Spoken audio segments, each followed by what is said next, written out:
예, 창세기 10장을 보면 대표적인 네 인물군이 나오는 것을 우리가 볼 수 있습니다. 예, 또 그 네 인물군은 두 개로 나눠 볼 수가 있죠. 우리가 계속해서 창세기에서 늘 말하는 거 씨라는 키워드가 굉장히 많이 나와요. 창세기는 씨, 땅, 땅에 어떤 씨를 뿌릴 것인가, 나는 어떤 씨를 발화시키고 있는가, 그것이 굉장히 숨은 주제라고 할 수가 있죠. 그래서 뱀의 말을 따르는 그러한 씨를 따를 것인가, 하와를 유혹했던, 아니면 그럼에도 불구하고 이 여자의 후손인 여자의 씨를 따를 것인가, 약속의 씨, 언약의 씨를 따를 것인가에 발화시키고 따를 것인가의 문제라고 할 수가 있습니다. 뱀의 씨의 길로 떠난 자들의 대표자들이 바로 니므롯과 욕단이었습니다. 그리고 그 여자의 씨, 언약의 씨를 택한 사람의 대표자가 벨렉이었고, 그리고 후에 나중에 하나님이 그 길을 깔게 하셨던 분이 바로 야벳이었죠. 벨렉이 이제 후에 나오겠지만, 벨렉은 결국에는 이 바벨탑 사건이 일어났을 때 그들이 있는 길로 가지 않고, 그 아픔에도, 분열되는 아픔에도 세상의 자리에 가지 않고 언약의 자리를 택했던 사람이고, 그래서 벨렉은 그 거룩의 삶을 위한 그 혼돈의 자리에서 이탈을 선택한 자였습니다. 벨렉이란 말 뜻 자체가 분리란 말이 있어요. 분리되고 분열되는 것. 그래서 이 분리를 선택한 자였죠. 그래서 기본적으로 벨렉이란 말 자체에는 분열되다, 분리하다, 이러한 의미가 있거든요. 나뉘어지다. 그래서 우리가 벨렉 보면 여기 나와 있잖아요. 벨렉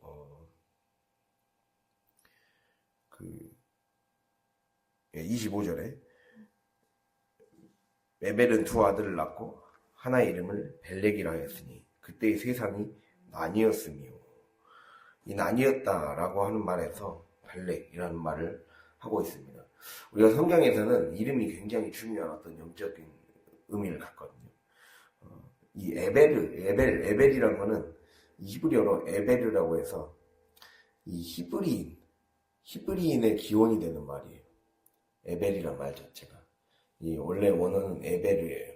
근데 에베르의 동사가 아바르라고 해서 이스라엘 백성이 홍해를 건널 때, 이스라엘 백성이 요단강을 건널 때, 건너다라는 뜻을 갖고 있어요. 이게 어떤 그런 역사적인 배경을 갖느냐, 우리가 바벨 사건이 일어났잖아요. 바벨탑 사건이 일어났잖아요. 우리가 이제 뒤에 니므롯에 대해서 할 때지만, 바벨탑 사건이 일어난 곳은 바로 메소포타미아라는, 우리가 인류의 4대 문명이 있어요. 중국의 황하 문명과, 그리고 또 이라크 땅의 메소포타미아 문명. 메소포타미아 문명이 바로 바벨탑 사건이 일어난 곳이에요. 메소포타미아 문명이라는 것은 티그리스 강과 유프라테스 강이라는 그 두 강 사이에 비옥한 평원지대가 있었어요. 거기에서 인류의 최초의 문명이 생깁니다. 인류 최초 문명을 꼽히는 데가 바로 메소포타미아 문명이에요. 그 다음에 이집트의 나일강 문명과 그리고 이집트의 나일강 문명과 그리스 문명이 있죠. 그리스 로마 문명. 그래서 우리가 결국에는 지금 그 티그리스 강과 유프라테스 강의 그 문명의 가장 한 복판을 떠나서 건너온 자들이었어요. 그 강을 건너서 결국에는 다른 길을 택했던 그 아버지였어요. 아버지를 따라 다른 길을 택한 길을. 그래서 그 아버지인 에벨은 그 바벨 사건이 일어났을 때 하나님이 흩으셨잖아요. 뒤에 이 바벨 사건 보면 하나님이 흩으셔서 그들이 이 하나님을 대적하는 문화를 만들지 못하게, 자기 이름을 높이는, 하나님의 이름이 아닌 자기 이름을 높이는 그러한 문화 가운데서 탈출하도록 하나님이 이끄셨다는 거죠. 그랬을 때 그 강, 그 티그리스 강과 유프라테스 강으로 대표되는 그러한 그 강을 건너서 하나님이 부르신 곳을 향해 믿음의 삶을 살기 위해 그 무질서의 삶에서, 무질서의 자리에서 떠나온 자들이었어요. 그러나 결국에는 이 그 두 아들에게까지 이 삶을 다 강요할 수는 없었어요. 결국에는 벨렉과 욕단이 있었을 때 벨렉만이 그 길을 택했던 거예요. 벨렉은 이러한 일들이 있을 때 아버지를 따라서, 아버지의 어떤 뜻을 따라서 결국에는 그 죄악의 길로 다시 가지 않고 하나님의 길을 향해 가게 됩니다. 그래서 다시 셈의 족보가 11장 10절에서 나오거든요. 셈의 족보는 이러하니라 라고 했을 때 11장 15절에 에벨을 낳은 후에 403년을 지내면 그 16절 이후에 에벨은 34세 벨렉을 낳았고, 여긴 욕단이 언급이 안 되죠. 예, 그러니까 이 11장 10절에서부터의 족보는 이제 딱 선택받은 사람들의 족보만 딱 나오는 거예요. 그러니까 욕단은 여기에서 제외되게 된 거죠. 이 욕단이 어떤 길을 선택했다는 걸 우리가 볼 수가 있어요.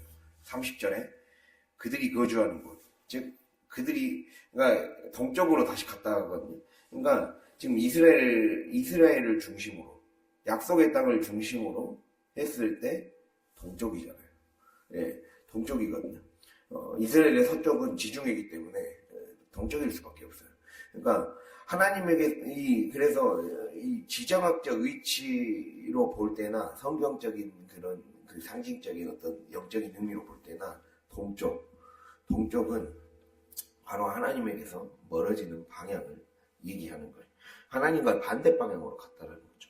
그것을 말씀하고 있어요. 완전히 갈라져 버린 아픔을 겪었어요. 벨렉은 그래서 우리는 이 벨렉과 야벳을 통해 하나님께 어떤 자가 선택을 받느냐라고 했을 때 첫 번째로 벨렉을 통해 알 수 있는 것은 어떠한 분리나 분열, 그 아픔 가운데서도 이 끝까지 우리가 신앙생활 하다 보면 세상에 유혹이 있을 수 있고, 또 여러 가지 찢기고 아픈 상처의 경험을 할 때가 있어요.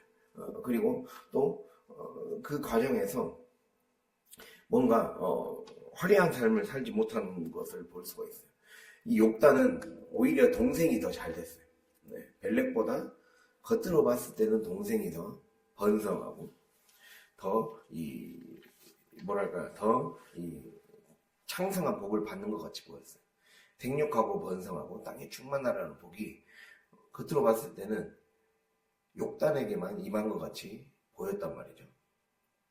그런 그 성장 과정에서 동생이 월등하게 잘 되는 경험들, 그러한 것들을 눈으로 보고 지켜볼 수밖에 없었고, 근데 거기에 더해서 또 자기가 살던 원래의 터전, 바벨의 땅, 바벨탑이 있었던 그게 신할 평지라 그러죠. 11장 2절에 신할 평지. 그러니까 그들이 원래 머물렀던 곳에서 떠날 수밖에 없었던 경험, 이러한 것들도 있었단 말이에요. 이런 나뉘어지고, 그러니까 먼저는 떠나야 됐던 경험들이 있었고, 그리고 또 나중에 형제가 이제 자기들만의 세력을 이루고 자식들이 장성하고 그러면서 이제 어렸을 때는 같이 살았더라도 결국에는 커서는 찢어질 수밖에 없죠. 예. 욕단은 아버지의 뜻을 따라 건너지 않고 그냥 오히려 그들의 그 바벨이 일어났던 중심지를 택했습니다. 그러니까 거기서 갈라진 거죠. 찢어지는 아픔이 있었다는 거예요. 그래서 신앙생활 하다 보면 때로는 가족과 찢어지고, 가까운 사람과 찢어지고, 믿었던 사람에게서 배신당하고, 이러한 경험이 있어도 끝까지 약속을 붙잡았다는 거죠. 인간적인 어떤 정의나 인간적인 생각, 그리고 나를 넘어서지 못하고 그냥 늘 그 자리에 주저앉아 있는 게 아니라 하나님이 그 자리를 팍 차고 일어나기 원하신다면 때로는 아픔이 있어도 그 약속의 길을 선택하는 자, 그러한 자의 모습을 바로 벨렉이 보여주고 있는 그 대표적인 모습이라고 할 수가 있습니다. 그리고 우리가 어제 또 야벳을 다뤘었죠. 예, 야벳이란 말 자체가 하나님이 창대케 하다. 야벳, 야라는 게 그가, 벳, 이런 말에는 창대케 하시다. 하나님이 창대케 하시다라는 말 뜻이 있어요. 하나님이 창대케 하시다. 그래서 그 하나님이 그런 창대케 하시면서 있었던 축복, 즉 벨렉은 분리와 우리가 신앙이 성장하려면, 그러니까 벨렉을처럼 우리가 하나님께 쓰임 받고 하나님께 진짜 제대로 선택받은 자가 되려면 분리의 아픔, 찢어지는 아픔, 때로는 배신의 아픔, 여러 가지 성장통을 우리가 기꺼이 아멘으로 선택해야 된다. 때로는 그것이 나를 힘들게 하고 인간적인 점을 포기해야 될 때도 있고, 나의 성향을 넘어서야 될 때도 있고, 내가 잘하는 것, 내가 익숙했던 것을 떠나야 되는 선택을 해야 될 때도 있어요. 그때도 그럼에도 불구하고 하나님의 약속이라면 오히려 신앙의 선택을 하는, 더 나은 선택을 하는, 더 나은 길을 선택하는 거예요. 신앙은 더 나은 길을 선택하는 거예요. 이것이 좋아 보일 수도 있지만 더 나은 길을 선택함으로 인해 끝까지 계속되는 영생의 길을 택하는 거죠. 잠깐의 즐거움을 택하는 게 아니라, 모세도 잠깐의 안락한 궁전에서의 삶, 그 이집트 화려한 그 문명의, 아까 나일 문명이 시작됐던 그 문명의 한복판에 있었던 궁전에서의 삶을 거부하고 자기 동족과 함께 고난받으며 홍해를 건너고 하나님께 예배드리는 예배자의 삶, 광야에서의 비록 훈련을 받더라도 이렇게 예배자의 삶을 삶으로써 하나님이 원하시는 삶을 선택했죠. 그렇게 나뉘어지더라도, 분리되더라도 차라리 거룩하지 않으면, 차라리 하나님에게서 멀어진 거라면 분리되는 게 낫다라는 거죠. 그래서 하나님이 원하시지 않는 하나님이 원하시지 않는 번영은 사실 신기루처럼 모래처럼 빠져나갈 수밖에 없어요. 그래서 하나님이 원하시는 그 자리를 위해 때로는 그 자리를 악차고 일어날 수 있어야 된다는 것을 보여주고 있습니다. 그리고 우리가 야벳이 아까 말씀드린 것처럼 창대케 했다는 거예요. 근데 그 창대케 함을 통과하려면, 하나님이 창대케 함을 통과하려면 바로 접붙임이 있어야 돼요. 야벳은 이 신약시대 때 결국에는 그 빛을 발휘하게 된다고 우리가 말씀드렸죠. 어제 잠깐 말씀드렸죠. 야벳은 창대케 하면서 샘의 장막에 거하게 하시기를 원하더라 라고 했어요. 즉 우리의 삶이 아무리 세상에서 잘되고 번성하고 뭔가 큰 일들, 업적을 이룰 수 있는 큰 사람이어도 그 안에 하나님의 영적인 안식이 없으면, 하나님의 장막에 거하지 않으면 완성이 안 되는 거죠. 그걸 우리에게 얘기해주고 있어요. 그래서 어떻게 보면 야벳은 이 영적인 인프라를 깔기 위해 하나님이 준비시켜준 그 족속으로 발전했다라고 할 수가 있습니다.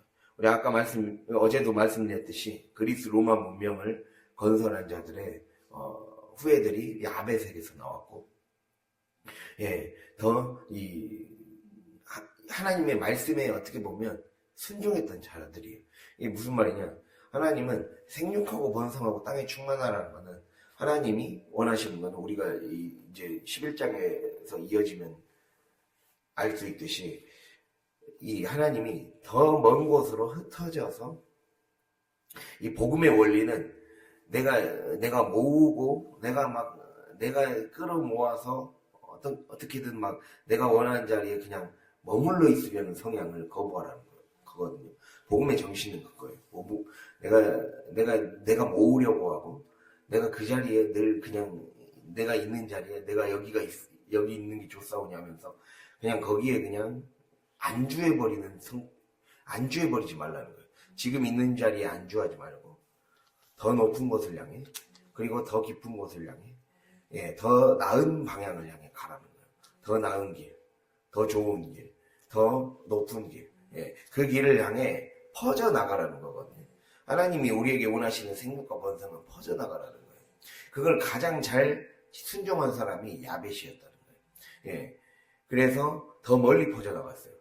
그래서 저 멀리 이란 아프가니스탄 땅까지 퍼져나가고, 더 멀리, 예, 러시아 있는 그 남쪽 땅까지 퍼져나가고, 예, 로마 땅까지 퍼져나가고, 그렇게 유럽의 문명을 이뤘던 그 사람들의 이 후예를 만들 수 있는 그 여건을 조성했어요. 그렇게 하다 보니까 그들은 자연스럽게 문명을 이루다 보니까 원래 그리스 하면 정신의 문화를 건설한 사람들이었어요. 그들은 그리스 하면 철학으로 유명하잖아요. 그리스의 신화, 철학, 그리고 사상, 그리고 이 오늘날의 영어에 해당하는 세계 공용어가 그리스어였잖아요. 예, 그리스어, 헬라어였어요. 그래서 언어적인 통일성을 이뤄낸 사람들이었어요. 그럼 로마 문명은 무엇이냐? 로마는 전쟁을 위해 정복하는 사람들이었잖아요. 그 정복을 편하게 하고 이 통치를 편하게 하기 위해 모든 그 자기네들 제국에 다 이 오늘날 따지는 고속도로를 다 건설해 놨어요. 그러니까 그들이 깔아놓은 고속도로, 그리고 깔아놓은 당시의 최첨단 문명, 그리고 언어, 예, 언어가 흩어지지 않고 언어가 이 그리스어라는 하나로 통일되게 되니까 결국에는 신약시대 때 하나님의 복음이 효과적으로 전달되는데 기여를 했다라는 거죠. 그 모든 것을 기여를 했어요. 그러나 그렇게 기여를 했어도 결국에는 그 복음이 그들에게 실질적으로 셈의 장막에 거해야 되기 때문에, 즉 하나님의 복음이 전해져야 되기 때문에 하나님의 그 복음이 전해지기 하기 위해, 예, 바울의 마음을 돌리셨다는 거죠. 바울은 아시다시피 야벳의 후손이 있는 땅으로 가지 않고 그냥 아시아 땅으로 가서 복음을 전하려고 했어요. 아시아 땅으로 가고자 했으나 하나님이 막으셨고, 결국에는 그 섭리가 하나님의 섭리가 이 개입을 하기 시작한 거죠. 그래서 심지어 그래서 원래 계획 아시아 내륙이었으나 하나님의 방향으로 유럽으로 선회되었고, 이 유라굴로라는 태풍을 만나게 하심으로써 결국에는 로마의 심장부로까지 밀어넣게 만드는 전화위복의 촉매제가 돼서, 예, 로마의 사람들이 복음을 듣고 더 멀리까지 가게 되는, 저 멀리 스페인까지 가게 되는 그러한 이 촉매제가 되었다라는 거예요. 그래서 이런 것을 통해 우리가 볼 수 있는 것은 바로 하나님의 하나님이 복음을 확장시키게 하기 위해 하나님은 사용하시는구나. 그러니까 하나님은 우리를 어떻게 사용하실지 몰라요. 우리를 어떤 방법으로 사용하실지. 나중에 믿은 후손들이었어요. 야벳은 어떻게 보면 나중에 하나님의 복음을 다시 받아들인 후손들이 된 격이에요. 예, 그렇잖아요. 그러나 그것을 하기 위해 하나님이 어떤 식으로 일하셨는가가 기가 막힌 거죠. 그러니까 하나님의 입에서 나온 말은 반드시 이루어지게 돼 있단 말이에요. 근데 야벳의 후손을 하나님이 어떻게 하나님 셈의 장막에 거하게 하실까?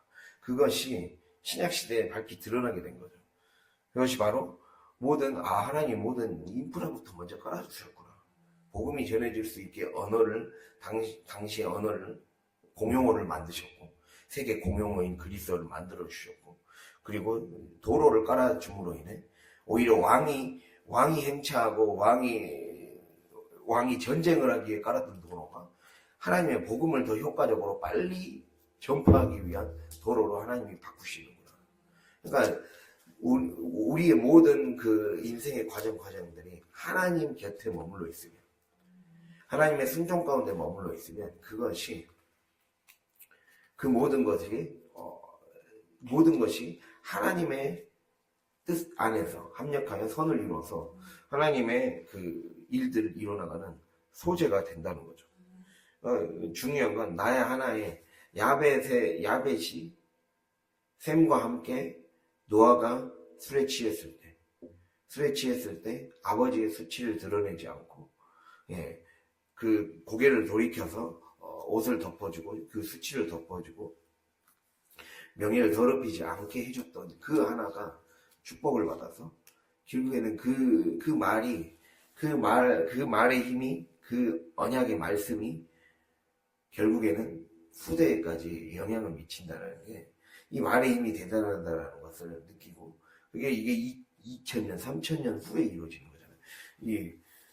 거의 한 4000년 후에 이루어진 거예요. 이게. 그러니까 우리가 그 말씀의 힘이 하나님 말씀은 반드시 이루어지는구나. 그걸 느끼면 그렇게 되려면 먼저는 우리가 구장 설교했을 때 그런 것처럼 내가 세속과 육신에 취해 있으면 안 되는 거야. 그것을 느끼는 거죠.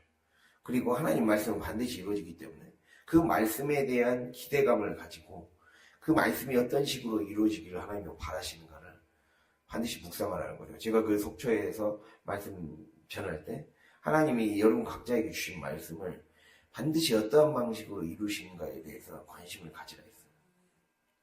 그런 거죠. 네. 야벳을 향한 축복을 하나님은 어떤 식으로 이루어 가셨는가? 이들은 하나님을 잠시 떠났던 사람들이었는데 어떻게 다시 하나님을 믿고 오히려 세계 선교가 거기에서 시작되게 되는 역전이 일어나는가?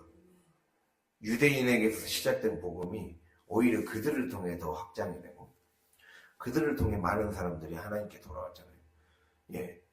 유럽에서부터 그들이 기초적인 기독교의 중심을 깔아놨기 때문에 그들 중에 깨어있는 사람들이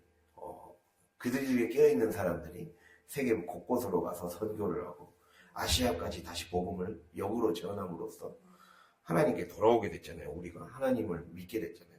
그러한 것들이 하나님이 어떻게 사람을 쓰시는가에 대해서 우리가 정말 관심을 가져야 된다는 겁니다. 그래서 나도 그러한 사람이 되기 위해서는 우리가 이 접붙임을 통과해야 된다는 거죠. 그래서 우리가 벨렉을 통해서는 분리와 이 어려움의 아픔을 통과하고 성장성을 이끌어야 된다면 이것도 비슷한 의미이지만 접붙임을 통해 생명의 진액을 공급받아야 된다는 거예요. 그래서 제가 말씀드렸죠. 장막에 거한다. 셈의 장막에 거한다는 거는 그 가족의 일원으로 입양돼서 함께 유업을 상속한다는 의미예요. 그래서 갈라디아에서도 나오죠. 우리는 아브라함의 영적 가족이 된 자들이다. 우리 아브라함의 영적 가족이 된 자로 함께 유업을 누릴 자가 되었다. 함께 유업을 상속할 자가 되었다라고 갈라디아서 3장 10에서 14절에 나옵니다. 근데 이 유업을 상속받은 자가 되려면 내가 반드시 접붙임을 통과해야 돼요. 접붙임은 굉장히 부드러운 과정이 아닙니다. 야생의 가지를 예리하게 잘라내야 돼. 그냥 뭐 자른다고 자르는 게 아니라 예리하게 잘라야 돼. 왜 접붙여지려면 그게 딱 아기가 딱 들어맞아야 되고, 전혀 다른 종자의 딱 그 가지가 이어져야 되기 때문에 같은 뿌리의 진액을 공급받을 수 있는 그 환경을 내가 만들어줘야 되잖아요. 그러니까 우리가 어제는 제가 얘기 드렸잖아요. 접붙임을 하려면 내가 접붙임 이전에 이 뿌리의 진액을 잘 공급받아야 된다고 했는데, 뿌리의 진액을 공급받으려면 접붙임의 과정에서 이 예리한 수술이 있어야 된다는 거예요. 예리한 수술. 지금 말씀은 우리가 이 히브리서에 나오잖아요. 히브리서에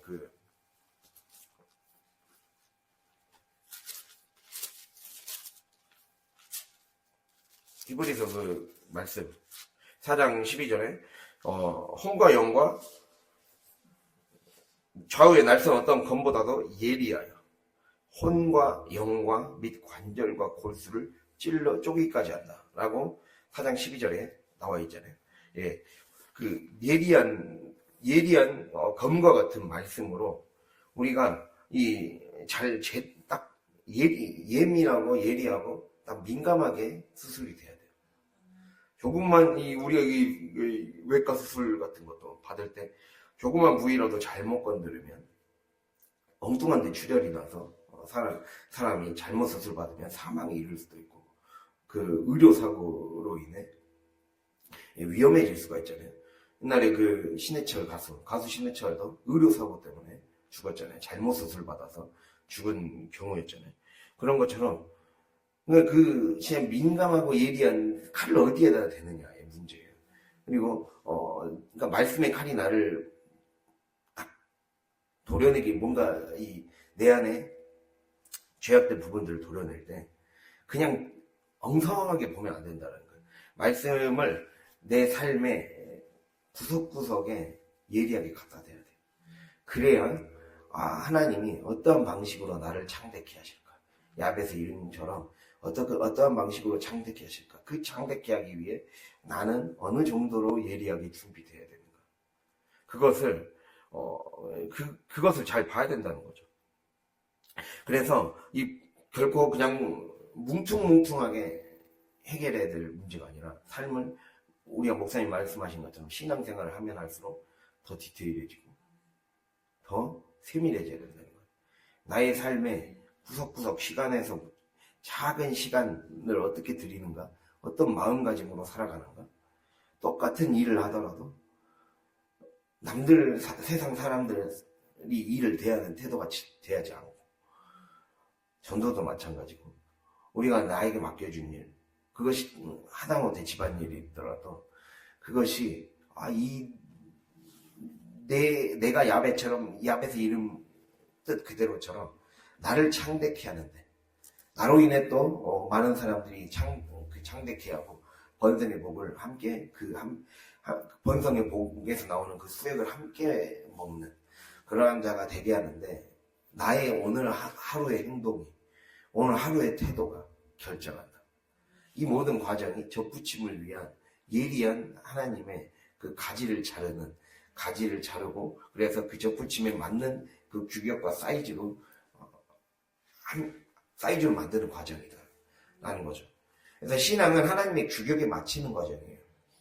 신앙생활은 하나님의 규격에 맞추는 겁니다. 제가 계속해서 따로 공부하고 있는 게 있거든요. 성경을 깊이 보고 막 영적으로 읽는 훈련을 하는 게 있는데 신앙은 하나님의 규격에 맞춘 일이다. 이러한 주제로 말씀을 1시간 동안 어느 한 주는 그렇게 배운 적이 있어요.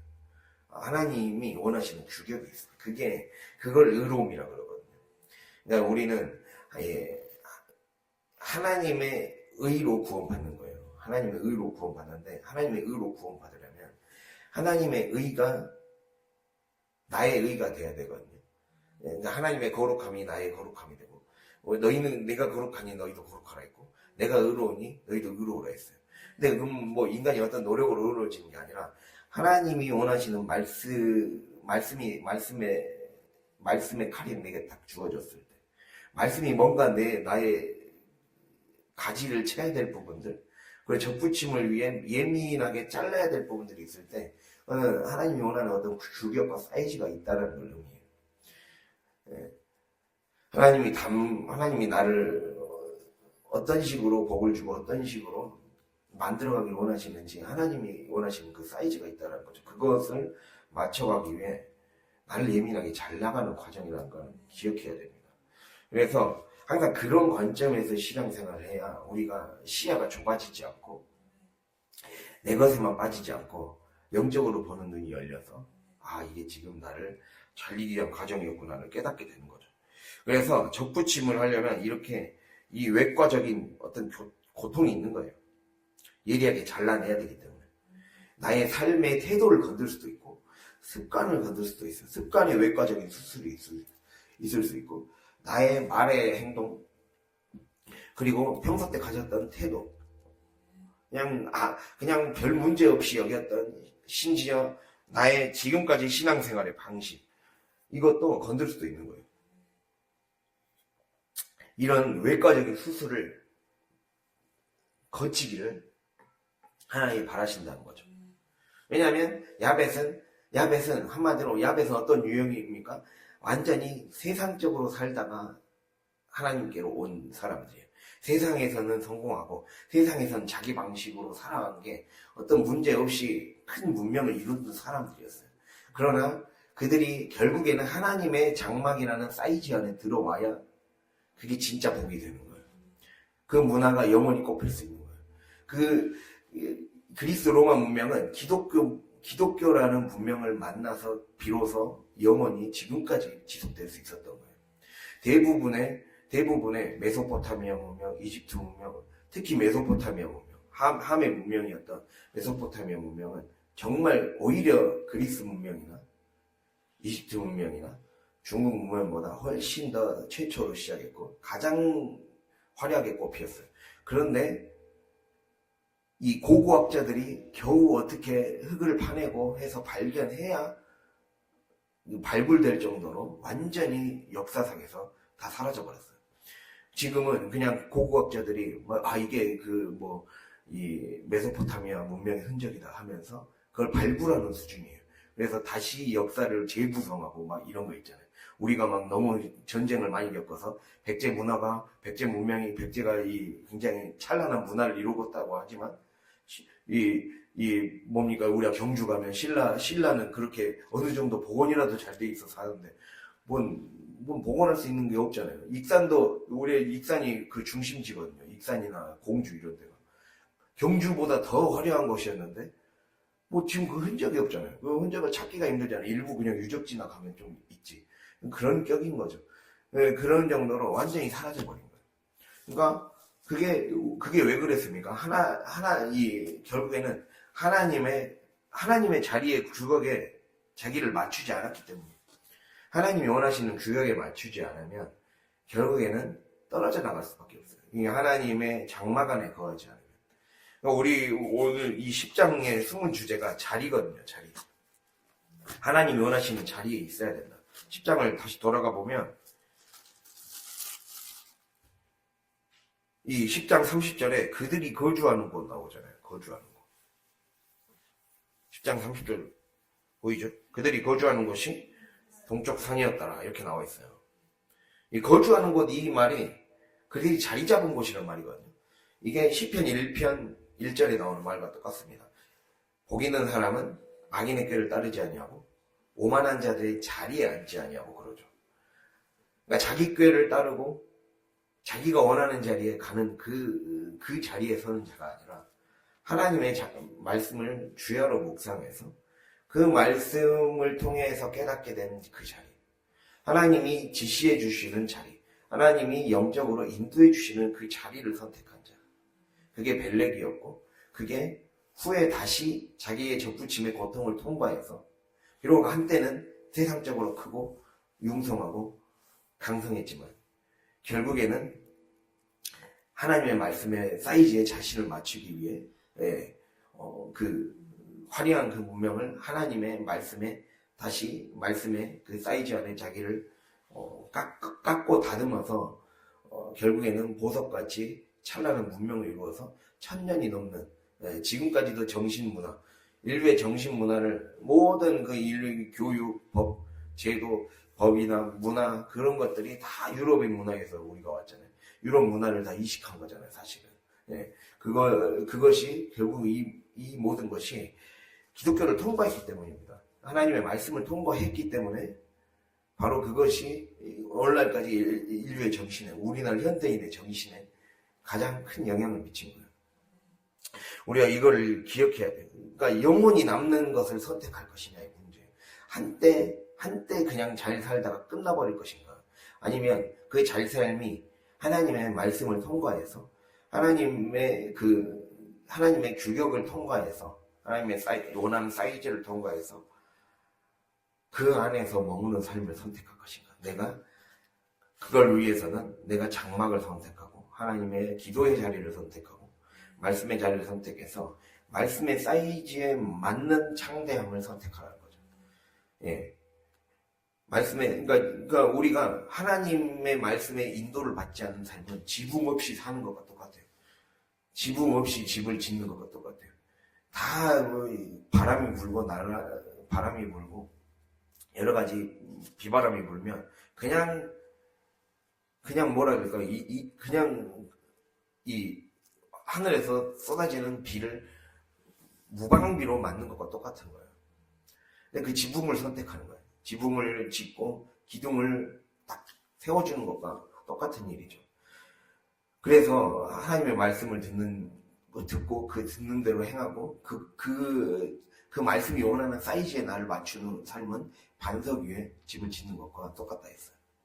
그러니까 집을 제대로 짓기 원한다면 축복의 집, 나 때만 잠깐 잘 되고 끝난 것이 아니라 영원히 내 자녀들까지, 또 후세대들까지, 손자들까지 잘 되길 원한다면 바로 하나님의 말씀의 사이즈에 지금 내가 접붙임의 과정이 좀 힘들고 막 외과 수술을 하는 것처럼 때로는 두렵기도 하고 잘못될까봐 이렇게 한다고 잘 될까 이런 두려움이 들더라도 우리의 낡은 자아를 끊어내고 수술하는 그 과정을 잘 겪을 수 있기를 간절히 바랍니다.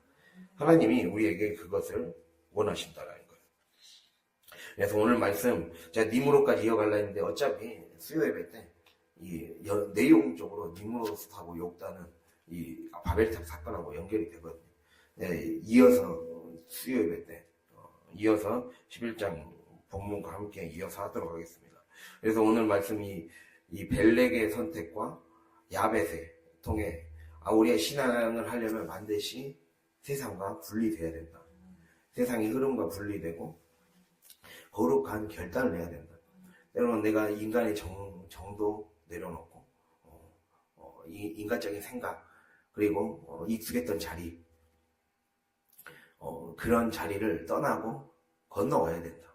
그걸 말씀드렸습니다. 에벨의 아버지, 그러니까 벨렉의 아버지 에벨이 히브리인의 어원이 돼요. 히브리 건너온 자들, 죄악의 땅을 건너온 자들, 죄악의 바다를 강을 건너온 자들. 그래서 하나님이 원하시는 자리를 향해 그 자리를 떠난 자들. 거기에서 벨렉이 될 것인가, 욕단이 될 것인가를 선택하는 거죠. 욕단은 다시 죄악의 자리로 다시 돌아간 자들이고, 벨렉은 거기에서 분리되고 형제와 분리되고, 형제와 찢어지고, 그리고 자기의 익숙한 자리와 찢어지는 그 아픔을 겪었더라도 그것을 하나님의 섭리로 받아들이고, 하나님의 이 훈련의 과정으로 받아들이고, 나중을 바라보며, 약속하신 그 축복을 바라보며 인내함으로 경주했던 자, 그러한 자가 되었다는 겁니다. 그리고 야벳처럼 접붙임에 그 외과적 수술을 통과하는 자, 그래서 하나님의 규격에 내가 맞춰지는 자, 그러한 수술들 우리에게 이루어지고 있다는 걸 기억하며 오늘도 그 모든 하나님의 손길에 잘 통과하고 승리하는 저와 여러분이 될 수 있기를 간절히 바랍니다. 기도하겠습니다.